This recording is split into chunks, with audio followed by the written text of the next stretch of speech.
Hi, welcome back to Math Study Groups again. Now, today we are going to continue with our speed lessons on speed increase and also speed decrease. It's a simple lesson.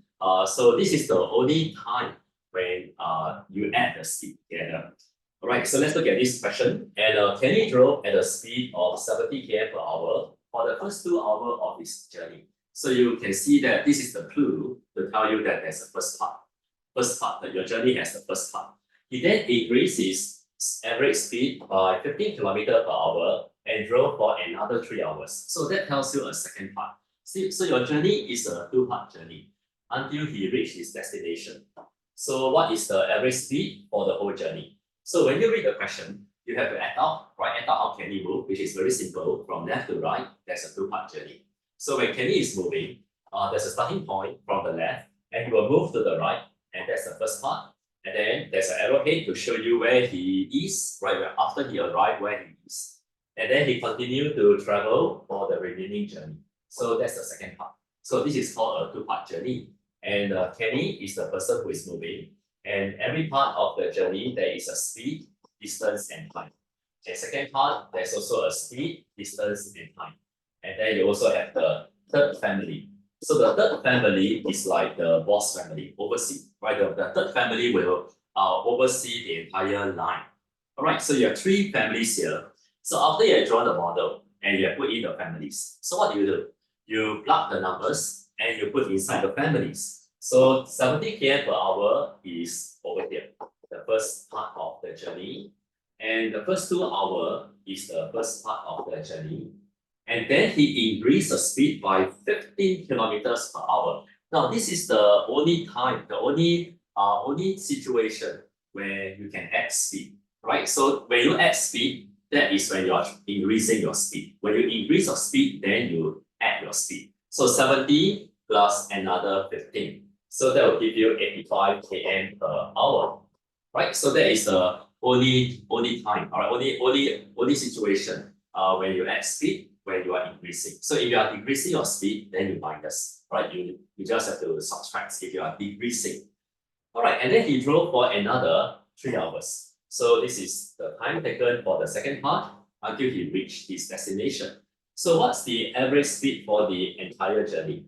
Okay, now we're going to talk about the common mistakes in our earlier lesson, right? So there is a very common mistake on how you find the average speed for the whole journey.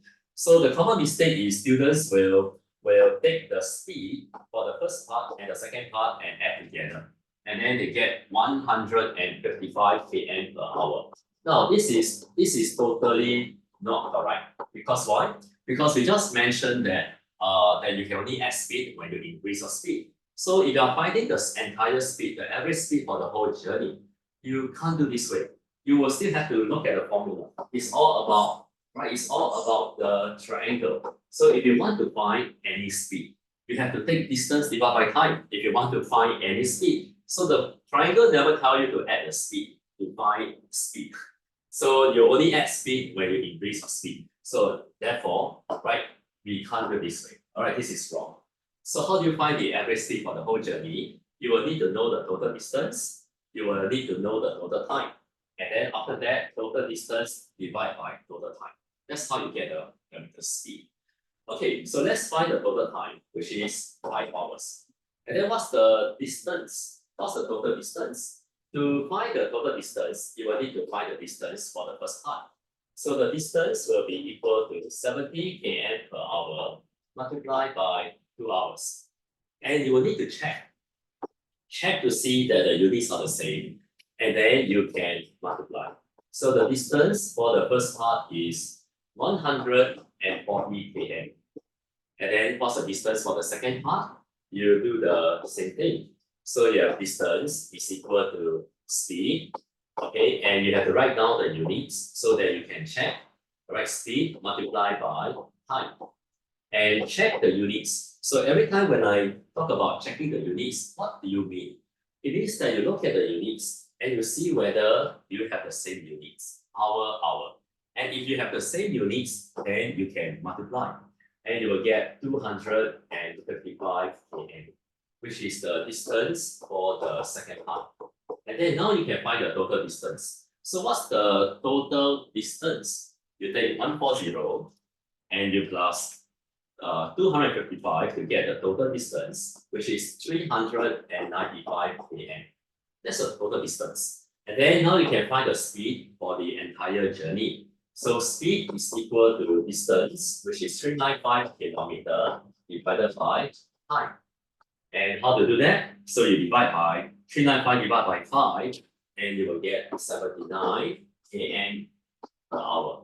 So that's the average speed for the whole journey. And that's how you solve this problem. When you see that there's a speed increase or there's a speed decrease. So if there's a speed decrease, then you have to minus. Right? If there's a speed increase, then you add the speed. All right, so that's the lesson on how you increase your speed and how you decrease your speed. So in the next lesson, right, the next lessons to come, we will be talking about different scenarios. Right? So the model that you have looked at so far is the same, right? It's about the same. Nothing fanciful about the model. It's a one-part or two-part journey. But in the next lesson onwards, you will start to see the model getting very different. There is a variation, right? The model varies, right? The line varies. You will see that they move differently. So because they move differently, right, then the model will be different. So we don't memorize the model. All these are like templates. When you draw a model, you have a template.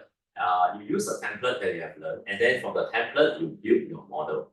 That's how we do well for model drawing, right? Whether it's a speed distance timeline or whether it's a bar model, there is something like a template that we will use, and then once you apply the template, then we start to add on our own drawing, our own kinds of drawing.